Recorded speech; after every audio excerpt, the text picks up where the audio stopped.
Hello friends, welcome back to my channel, you guys. Welcome back to another episode of the True Crime Diaries. I have finally named the channel. I honestly was so tired of it being just my name. I feel like that's so boring. I really wanted to give this channel like a really cool name, make it a little more fun, not so boring. And so I finally have named the channel, and it is the True Crime Diaries. But yes, you guys, hello, happy Friday. Welcome back to another video. I hope you guys are having a great week so far. I hope you have some fun plans for the weekend. Let's go ahead and just get right on into the case.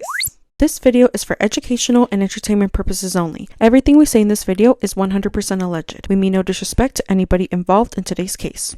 So we're going to be taking it back to 2002. The early 2000s are nostalgic for some, and most can argue that life was just so much easier in the early 2000s. However, this wouldn't be the case for the Shannon family. In fact, 2002 would be the end of a 12-year-long love story. As we go through the details of this case, your mind is going to want to jump to conclusions, but just wait, because I'm pretty sure the end is going to shock you. So on July 23rd of 2002, Joan and David Shannon were sound asleep in their bed when all of a sudden a shadowy figure appeared at the foot of their bed, and whoever it was shot and killed David Shannon dead in his sleep.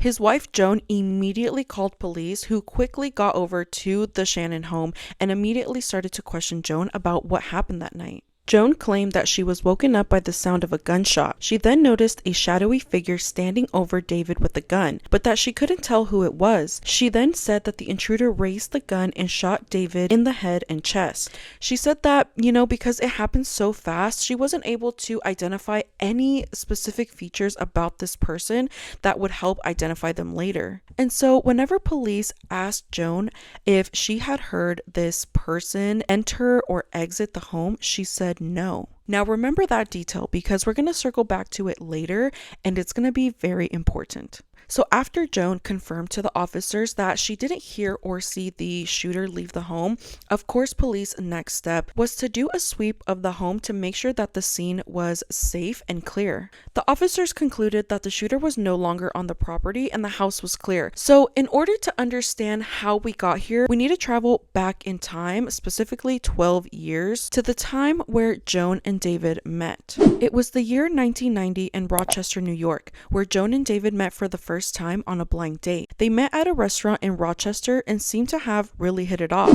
During this time, David was stationed at an army base in Rochester, New York. He grew up in North Dakota and came from a really good family. He would end up joining the army right after high school, where he would find a lot of success and would end up making good money for himself. It appeared that David had everything in life that he had dreamed of. The only thing he was missing was a woman to share his success and his love with. Joan Myrtle Shannon was born in Rochester, New York, and grew up in a toxic household. When Joan was 12 years old, she came home from school one day and found that her parents had actually moved away and left her behind. Her sister ended up taking her in, but this living situation wouldn't last long and she would be eventually put into foster care. Shortly after high school, Joan ended up getting married to her first husband, and they would go on to have two girls by the name of Daisy and Elizabeth. However, unfortunately for them, this marriage would not last. So Joan was now a single mother, and she was absolutely determined to get her life back on track and to provide the best life that she could for her two daughters. And so in 1990, Joan ended up receiving her business degree, and it seemed like her life was finally heading in the right direction. Everything seemed to have been going great in her life, and as we know, this was also during the time that she met David. So David and Joan would actually marry in 1991, and Joan was actually the one to propose to David, and he of course said yes, because they really hit it off from day one. Joan was absolutely mesmerized and in love with David. She just really appreciated how great of a man he was compared to her first husband. And so in 1991, they ended up getting married, and David would go on to adopt Daisy and Elizabeth. So because David's job in the United States Army required him to be stationed in different locations, that meant that the family was often having to relocate to wherever he was being stationed at. By the year 2000, Joan and David had two sons together, and so they were now a family of 6. Also during this time, Daisy and Elizabeth were now in their teenage years, and it was said that the girls began to act out and rebel against David and Joan, but mostly David. David's sister would go on to say, quote, "They did not want discipline. They did not want to behave. Any rule he made, they broke. They were just trouble." Daisy and Elizabeth actually gained a reputation in their hometown, and they were known for throwing crazy parties after school while their parents were at work. A neighbor of the Shannon family would go on to say, quote, "We had an awful lot of problems with this family. There were lots of complaints." So by the time Daisy was 17 years old, you guys, she would already be pregnant. And by the time Elizabeth was 15, she was getting kicked out of school for things like fighting. It's safe to say that Joan and David were struggling to get their girls under control while also trying to work long hours to support their family. David's sister would also go on to say, quote, "They tried every avenue that's possible to parent to try and save their kids. The kids just didn't want to be saved." And so the family was now living in Fayetteville, North Carolina. I don't know if that's how you say it. Is it Fayetteville? Fayetteville? Yeah, I think. Anyway, and they seem to have been settling in comfortably, and they were actually making a lot of friends in the town. And so at this time in 2001, the family would meet a fellow soldier by the name of Jeffrey Wilson. Jeffrey Wilson and David worked together because they were both in the army. So Jeffrey and Joan would end up becoming really close as time went on, and they started to hang out more. They would go out to eat, they would go shopping, and they would take the girls out, and they just started to become really close. They really enjoyed each other's company, and he started to become a reoccurring guest in the Shannon home. Okay, so we are now back in 2002, July 23rd to be exact. It is just after 3:30 a.m. when 911 operators receive a frantic call from Joan Shannon. Of course, as we learned before, Joan was making this call to report that her husband had been fatally shot. Officers then arrive, they question Joan, they clear the house of any threats. They then find David lying in his bed with fatal gunshot wounds to his head and chest. They then find Joan and David's two young boys sleeping in their rooms, and then they find 15-year-old Elizabeth as well as 15-year-old Vera, who was staying at the house, and she was Elizabeth's friend. Luckily, none of them appeared injured in any way, and neither did Joan. So what this told investigators was that David was the one and only intended target. Now, the weird thing was, you guys, despite Joan claiming that she was sleeping in bed right next to David during the time that he was shot, she didn't appear to have blood anywhere. This really struck officers as odd because if you're laying in the bed right next to somebody when they get shot, you are gonna have some kind of blood from them on you because you are within that range to get some kind of blood splatter on you, but Joan didn't have any. Police also discovered that there were no signs of a break-in and no items missing from the home. So this definitely ruled out the possibility of a break-in or a robbery gone wrong scenario, and in fact did not line up with Joan's story of it being an intruder. So what this tells investigators was that this could possibly have been an inside job, or the shooter was let in by somebody from the home. So in order to rule out the possibility of it being an inside job, police took Joan and her daughter Elizabeth and Elizabeth's friend Vera, and they went down to the police station to test for gunshot residue. Elizabeth and Vera were both clean and did not show any signs of gunshot residue. However, Joan did. Although the pattern of gunshot residue was found on Joan, it was revealed that she was not the shooter. And so with this, police had nothing to hold any of them, and so they were allowed to leave. Back at the house, police started to conduct a search of the home, and this is when they ended up discovering an extensive pornography collection that was hidden under the bed. Some sources say it was found under the bed, some say it was found in the closet. Nevertheless, it was found in their room. They also found some pornographic photos on David's computer. These photos included 4 men and a female that were engaging in sexual intercourse, and the woman was later identified to be Joan. And amongst the 4 men that were on the video and photos, they were later identified to be her husband David and their friend Jeffrey Wilson. So in an effort to piece together the true story, police ended up contacting Jeffrey Wilson and brought him in for questioning. And it was during this time that Jeffrey would go on to tell police that the reason why he was introduced to the Shannon family was because David wanted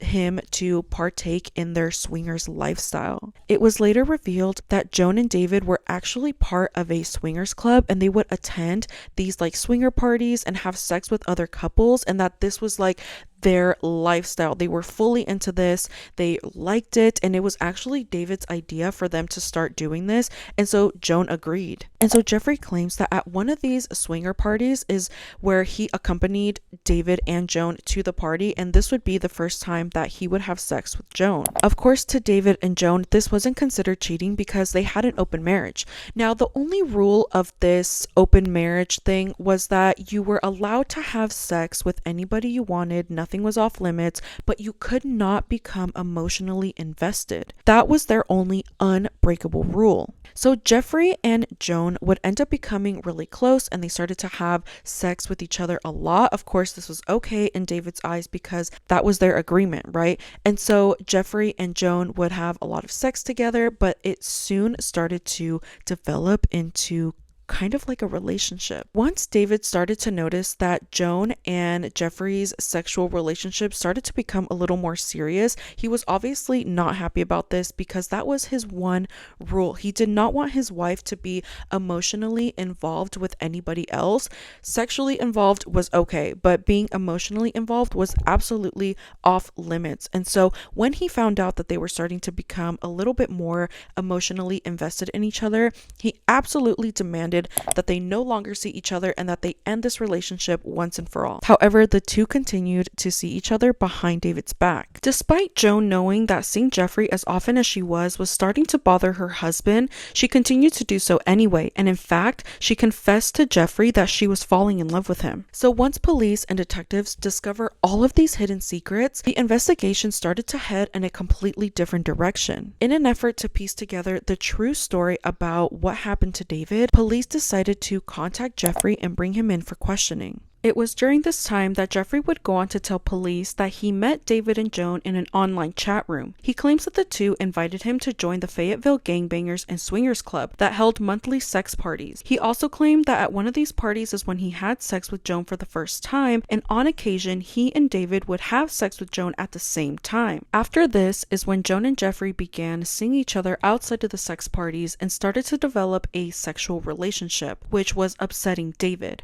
A prosecutor would go on later to say, quote, Major Shannon became concerned about how much Joan was seeing Jeffrey. It was becoming more than someone that she was having a sexual relationship with. However, unfortunately for Joan, Jeffrey would later admit that he never had any type of feelings towards her. He would claim that he would only tell her what she wanted to hear and was quoted as saying, quote, I was never in love with Joan Shannon. I just looked at her as a means to an end to get what I wanted at the end of the rainbow, which was to get a cosign for a motorcycle. He would even go on to say that a lot of the times during their relationship together, Joan would plead with Jeffrey for him to leave his wife and kids and to run away with Joan. But Jeffrey had absolutely no interest in doing any of this because he did not have any interest in Joan because he was just using her. So despite Jeffrey being so close with the Shannon family and having this sexual relationship with Joan, he was not considered a suspect in the detectives' eyes because they didn't really have any evidence to make him a suspect. However, it wouldn't be too long after that the Fayetteville Police Department would receive an anonymous call claiming that 15-year-old Elizabeth Shannon was the killer. Not only that, but the caller would also reveal that she did this under the order of her mother, Joan Shannon. So detectives decided to bring in Vera Thompson, the friend that was staying over the night of the murder, and they wanted to ask her what she knew. And this is when Vera immediately cracked and confirmed that 15-year-old Elizabeth was in fact the shooter. On July 30th of 2002, police arrested Joan Shannon. However, they could not locate 15-year-old Elizabeth. She was later found hiding under a bed in a trailer owned by one of her friends. Both Joan and Elizabeth were charged with the same crimes: first-degree murder and conspiracy to commit murder. So police started to question Elizabeth, who quickly offered up her mother as being the mastermind behind all of this. According to Elizabeth, her mom wanted David out of the way so that she could be with Jeffrey. The district attorney's office offered Elizabeth a reduced sentence if she agreed to plead guilty and testify against her mother Joan, and to this she agreed.